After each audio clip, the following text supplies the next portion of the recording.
বিভিন্ন সমষ্টিৰ অন্তৰ্গত এই অঞ্চলটো উন্নয়ন ইয়াত বিভিন্ন জনগোষ্ঠীয় সমঅধিকাৰ শান্তি সম্প্ৰীতি উন্নয়নৰ কাৰণে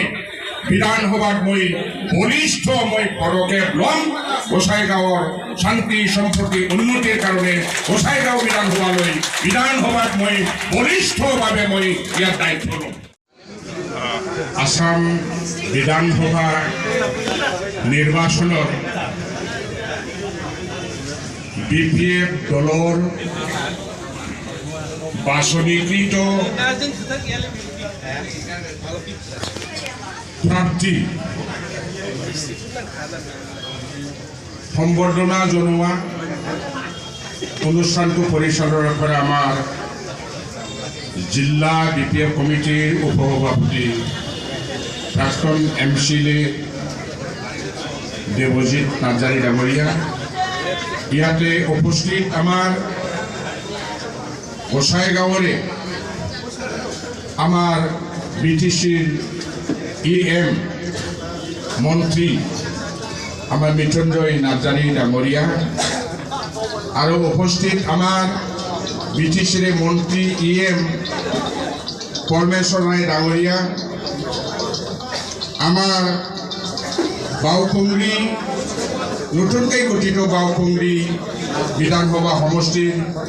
BPF দলৰ মনোনীত প্ৰাৰ্থী আমাৰ ৰূপম ভাইটি, আমাৰ ইয়াত জিলা পৰ্যায় কেন্দ্ৰীয় পৰ্যায় BPF দলৰ নেতা নেত্ৰীসকল, আমাৰ মহিলা ইউথ BSU আৰু কমিউনিটি চেলবিলাকৰ আমাৰ নেতাসকল উপস্থিত, আমাৰ গোসাইগাঁও জিলা অন্তৰ্গত ব্লক BPF কমিটিৰ সভাপতি সম্পাদক আমাৰ দলীয় কৰ্মীসকল আৰু ইয়াত উপস্থিত আমাৰ BPF দলৰ শুভাকাংক্ষীসকল, প্ৰথমে মই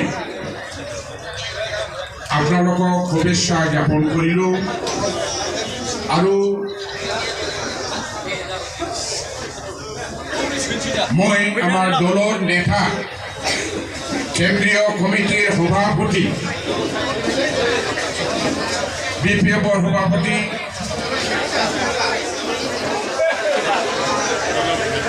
আমাৰ বৰ্তমান BTCৰ চিফ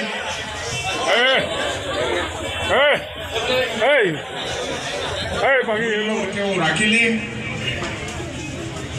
নিজেৰ কথা মতে কোনো হেৰফেৰ নহয় মোক প্ৰাৰ্থিত্ব প্ৰদান কৰিলে আমাৰ দলৰ নেতাক সেইকাৰণে মই ধন্যবাদ যাচিলোঁ। আৰু ইয়াত উপস্থিত বৰ্তমান এতিয়া আহি পাইছে আমাৰ সৰ্বজনা সমষ্টি BPF দলৰে মনোনীত প্ৰাৰ্থী আমাৰ ডক্টৰ ৰিজাল কৰিম ডাঙৰীয়া তেখেতক আহি পাইছে।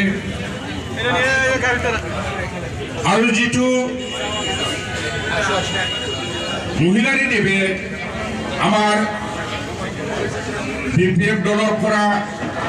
15টা সমষ্টিৰ প্ৰাৰ্থী বাছনি কৰিলে। ইয়াত খালি 15ঠাই নহয়,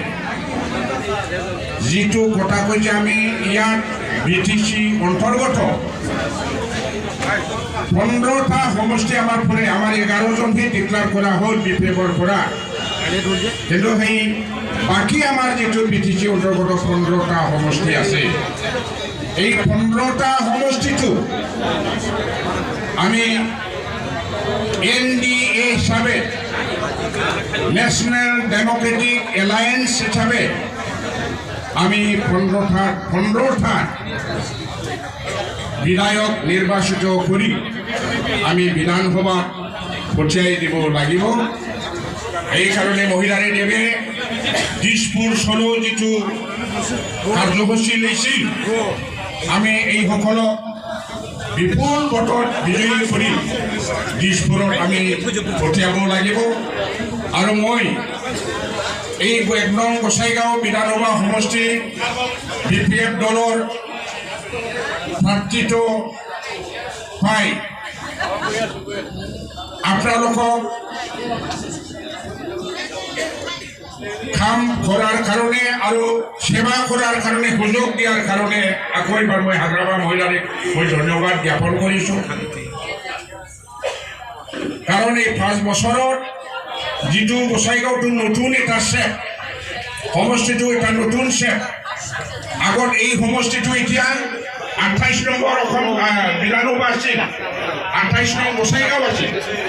এতিয়া আমাৰ 28 নম্বৰটো বৌকতহে গ'ল ছয়গাঁও বৌকতো আমাৰ 28 নম্বৰ হ'ল আমাৰতো এতিয়া কিমান হ'ল 1 নম্বৰ এই 1 নম্বৰত 28 সমষ্টি হিচাপে আমি যিমান আছিল এইবিলাক অলপ ভাল সলনি হ'ল পলিটিকেল যিটো জিঅ'গ্ৰাফি মেপ এইটো অলপ পৰিৱৰ্তন হ'ল সেইকাৰণে আমি ইয়াত পৰা মই প্ৰথম ডিলিমিটেশ্যন হোৱাৰ পিছত মই দলৰ পৰা প্ৰাকৃত ভাৱটো মই অলপ ঈশ্বৰৰ আশীৰ্বাদ আৰু মই অলপ সুখী হৈছোঁ আৰু মই ইয়াৰ পৰা জিকি গৈ আমাৰ এই 1 নং গোসাইগাঁও বিধানসভাৰ কাৰণে যি বিধানসভা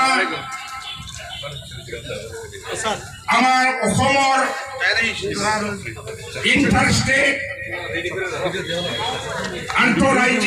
আন্তঃৰাষ্ট্ৰীয় যিটো বৰ্ডাৰৰ এইটো যিটো সমষ্টি এই সমষ্টি আৰু আমাৰ ৰয়্যা যিটো নেশ্যনেল পাৰ্ক